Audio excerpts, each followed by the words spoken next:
ഷൈൻ ടോം ചാക്കോയൊക്കെ കേരളം ആരാണ് ഭരിക്കുന്നതെന്ന് മനസ്സിലാക്കി കളിക്കുന്നത് നല്ലതായിരിക്കും. ഏത് കൊമ്പം വന്നാലും ആ കൊമ്പ് ഒടിച്ചു കളയും ഈ ദശമൂല.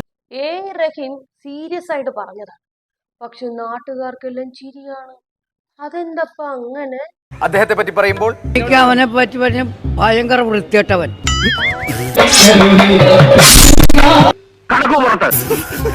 കേരളം ഭരിച്ചാലേ ഏറ്റവും വൃത്തികെട്ടവൻ പിണറായി. അപ്പ ഇന്നോവ എന്ന് കേട്ടിട്ടുണ്ടോ?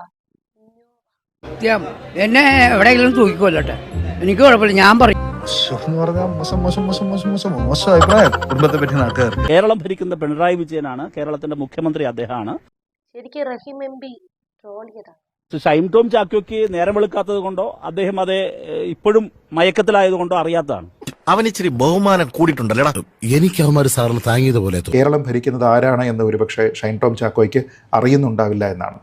എന്നാൽ അദ്ദേഹത്തിന് അതിനെപ്പറ്റി കൃത്യമായ ബോധ്യമുണ്ട്. സർക്കാരിന് ഭരണ തുടർച്ച ഉണ്ടാവുകയും തെരഞ്ഞെടുപ്പ് ഫലം പുറത്തു വരികയും ചെയ്തിരുന്ന സമയത്ത് പിണറായി സഖാവിന് ആശംസകൾ അർപ്പിച്ചുകൊണ്ട് ഫേസ്ബുക്ക് പോസ്റ്റ് ഇട്ടിരുന്നയാളാണ് ശ്രീ ഷൈൻ ടോം. ആ പറഞ്ഞത് സത്യം, ഞാനും കണ്ടിരുന്നു. സഖാവിന് അഭിവാദ്യങ്ങൾ എന്ന് പറഞ്ഞുകൊണ്ടിട്ട പോസ്റ്റ്. ഞാൻ ആരോടെങ്കിലും കുറച്ച് ഗുണ്ടായിസം കാണിച്ചു ഒന്ന് റിലാക്സ് ചെയ്തോട്ടെ പറഞ്ഞുള്ളൂ. ഈ സെലിബ്രിറ്റി സ്റ്റാറ്റസും ഒരു സിനിമയുടെ ഫാൻസ് അസോസിയേഷന്റെ മറവുമുണ്ടെങ്കിൽ ആ ഗ്യാരണ്ടിയിൽ എന്ത് ക്രിമിനൽ കുറ്റം ചെയ്താലും ഉള്ളിൽ പോകില്ല, ജയിലിൽ പോകില്ല എന്നൊരു ധൈര്യം ഉണ്ടായിരുന്നു. ആ ധൈര്യമെല്ലാം കഴിഞ്ഞുപോയ കാര്യം. ചെരിഞ്ഞ തെങ്ങിൽ പാഞ്ഞു കയറുക അല്ലെ? ഈ പാർട്ടിക്കാരുടെയൊക്കെ ലഹരി കേസിലെ ഇത്രയും ആംബിയറില്ല പറയാൻ.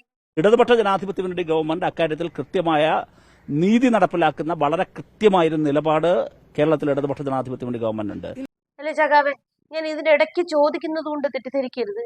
നമ്മുടെ സിനിമയിലൊക്കെ ഉള്ള MLA ഇല്ലേ, മുകേഷ് MLA, പുള്ളിയെ കുറിച്ച് എന്താ അഭിപ്രായം? പുള്ളി നല്ലതാ, മിടുക്കനാ?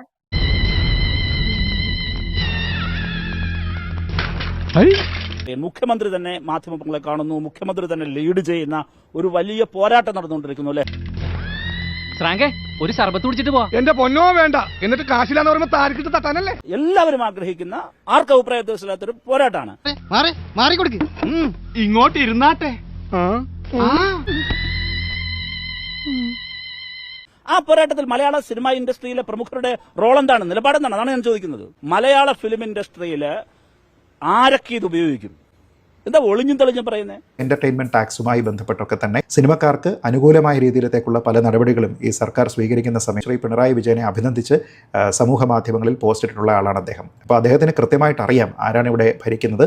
എനിക്കറിയില്ല അതിനെപ്പറ്റി. കണ്ടില്ലേ, ഇങ്ങനെ ഒരു ജന്മം കിട്ടിയ ഭാഗ്യം. ഭൂമി വളർന്നതോ ആകാശം ഇടിഞ്ഞു വീണതോ ഒന്നും എവരറിഞ്ഞില്ല. എനക്കറിയൂല എന്ന വാക്ക് തന്നെ കണ്ടുപിടിച്ചത് ഈ മനുഷ്യനാണെന്ന് തോന്നിപ്പോകും. അമ്മാതിരി കാച്ചല. ആഭ്യന്തര വകുപ്പ്, നമ്മുടെ എക്സൈസ് വകുപ്പ് ഒക്കെ തന്നെ എങ്ങനെയാണ് പ്രവർത്തിക്കുന്നത് എന്നതിനെക്കുറിച്ചും പിണറായി സഖാവിന് ഒരു ക്ലാസ് എടുക്കേണ്ടത് റഹീം സഖാവിന്റെ ഉത്തരവാദിത്തമാണ് എന്നാണ് പറയേണ്ടത്. എന്തു വേണ ചെയ്തു, പക്ഷെ ദേഹോപദ്രവേൽപ്പിക്കരുത്. പഞ്ചഭാവോ കണ്ടാ മനസ്സിലാവും. നേരത്തെ സൂചിപ്പിച്ച കൊക്കൈൻ കേസിൽ ഷൈൻ ടോം ചാക്കോയ്ക്കും അദ്ദേഹത്തിന്റെ കൂടെ ഉണ്ടായിരുന്ന മറ്റു പ്രതികൾക്കും രക്ഷപ്പെടാനുള്ള സാഹചര്യം ഒരുക്കി അനാസ്ഥ വന്നിരിക്കുന്നത് അന്വേഷണ സംഘത്തിന്റെ ഭാഗത്തു നിന്നാണ് എന്ന കാര്യവും റഹീം സഖാവ് മറക്കാൻ പാടില്ല.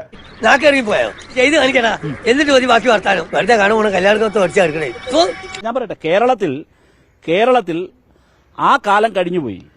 തലവേദന, ഞാനൊന്ന് കിടക്കട്ടെ.